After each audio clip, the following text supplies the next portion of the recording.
All right, we're going to get right into it. We're going to talk about the solar eclipse. It's only 4 days away. There seems to be a heightened sense of hysteria around it. And I wanted to kind of dig into it with you guys. I found some more information from the other stuff that I found about, radioactive scientists and biological scientists and all this weird stuff that's going on. I also have some information about the NASA rockets that are going to be fired into the solar eclipse. So stay tuned for that as I unwind some of the information that I found with you guys in this video. First up, National Guard's on full alert, okay? Many states have already sent out the National Guard. Many states have also issued a state of emergency. They're requesting that you guys have a full tank in your vehicles, that you have a 2-week supply of food in your house. 2-week supply in case there's any disruptions of services or the grid goes down or a solar flare or whatever, false flag, whatever. But that's what they're requesting. They're also saying you should be stocked up on your medicines and water. All those in favor? Passes unanimously. A month away from the April 8th solar eclipse, Travis County issues a disaster declaration. You're watching WLWT News 5, leading the way. 6:24, the countdown to the 2024 solar eclipse is on, and we are 26 days away from this incredible event. Yes, Ohio Governor Mike DeWine signing an executive order to assure state agencies will be prepared. Joining us now is Mayor Marion Bishop of Llano, Texas. Mayor, it's wonderful to have you. Thank you for being here. Well, thanks for having me. Wonderful to have you. So for the first time in more than 140 years, Central Texas is now in the path of totality. This is an exciting time, but also a time for residents to be prepared. So what are you advising they do to avoid any major disruptions to their lives? Well, that's a really good question. And we've been working on this for about 2 or 2.5 years now.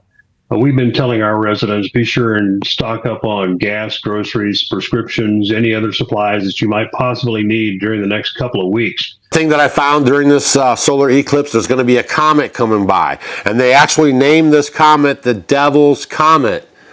I mean, you can't make this stuff up. The last time that we had a comet come by as we were in a solar eclipse was in 1811. I peeled back the history books, and here's what I found. Simple folk who populated the Mississippi River Valley, life on the frontier was quiet, for the most part, uneventful, bucolic.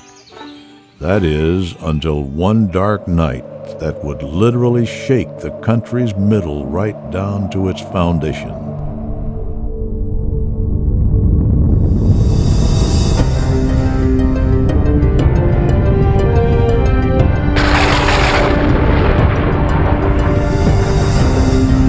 It was early morning on December 16th, witching hour some would call it, about 2 a.m., when the first violent tremor struck close to the New Madrid area, startling those on land. We were visited by a violent shock of an earthquake, accompanied by a very awful noise resembling loud but distant thunder, but more hoarse and vibrating, which was followed in a few minutes by the complete saturation of the atmosphere with sulfurous vapor, causing total darkness. And on the water, we were affrighted with the appearance of a dreadful rapid or falls in the river just below us.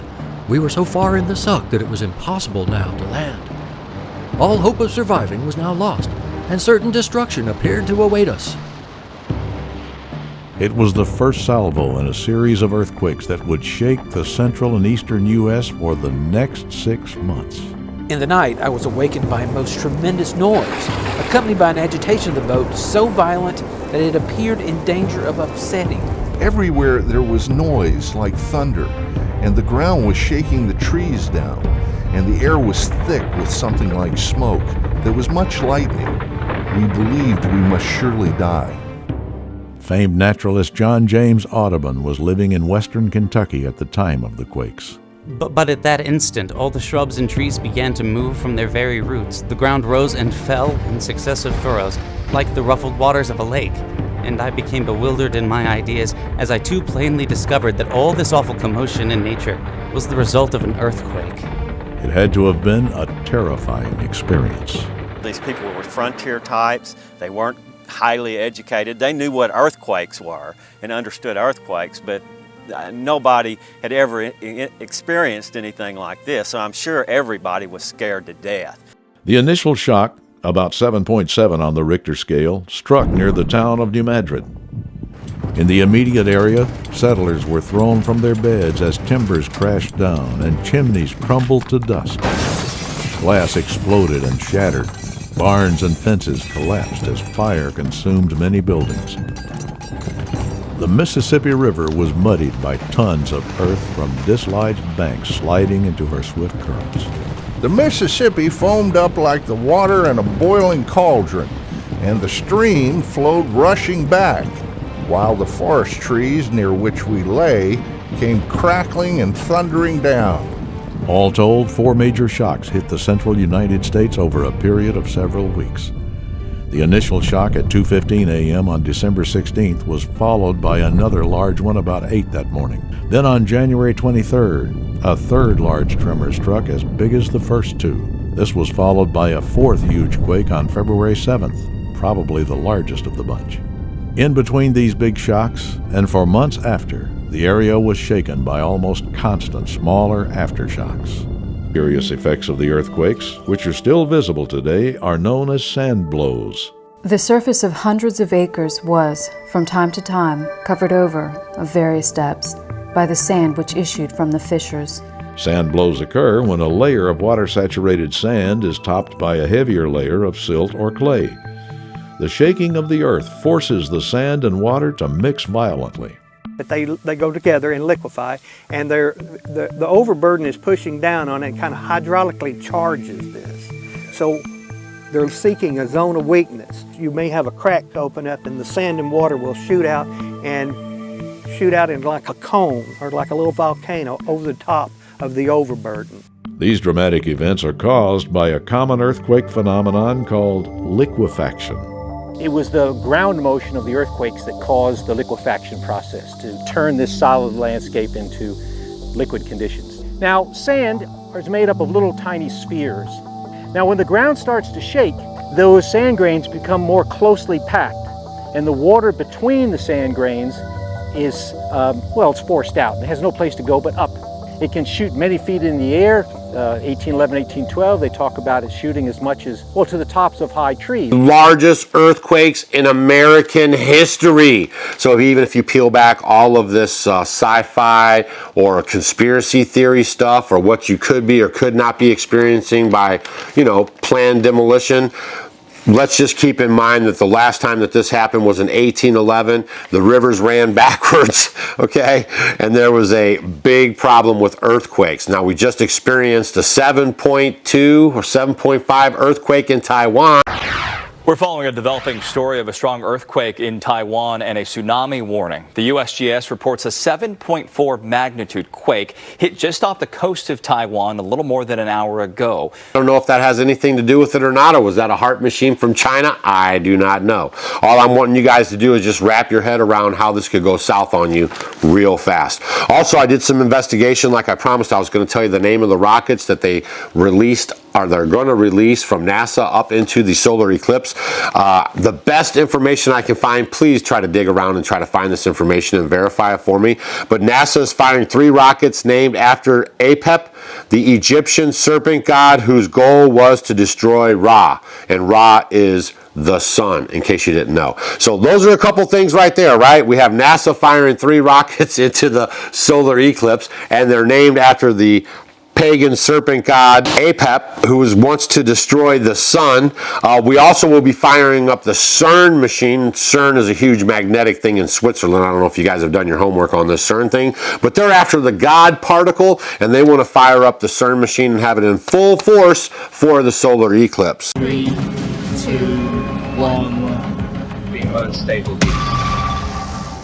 Excitement and relief as the Large Hadron Collider subsystems whir back into action, setting a new world record.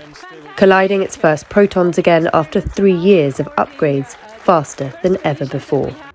This particle accelerator runs deep below the Swiss Alps, sending high-intensity beams through a 27-kilometer tunnel and smashing them together. It takes thousands of magnets to create a stable beam, squeeze it thinner than a human hair, and guide them round the ring. And these are the results. It's been 10 years since the scientists here discovered the Higgs boson, or God particle, which helped explain why matter takes on mass to form stars and planets. But it only opened up more questions. Just wanted to bring you guys some of this information that even if, a false flag event doesn't happen, maybe something might happen just with nature. The last time this happened in 1811, it was kind of a mess from 1811 to 1812, and 200 years ago, there was a lot less infrastructure to worry about, right? The land could absorb it and the people were minimal. Now we have a big problem with infrastructure along this fault line and the people, okay? So I just wanted you guys to be prepared for that. If you guys, check out where you live if you were never really clued into this fault line in the Midwest, and maybe check out your area to see if it's going to be affected. Right now, I'll leave a map as we leave here with a map of maybe the affected areas if this thing was to break loose. You guys take that with a grain of salt, just be prepared, not scared, and see you guys on the next video. There's just way too many weird things going on. Names of the rockets, firing up CERN, I could just list off a lot of other things that might just raise the hairs on your neck. But I definitely wanted you guys to see that there was an earthquake connection, especially the last time we had a solar eclipse with a comet at the same time. Also, maybe I'll do a video about the cicadas that are supposed to be opening up on April 8th, the first time in 200 years that we've ever had both.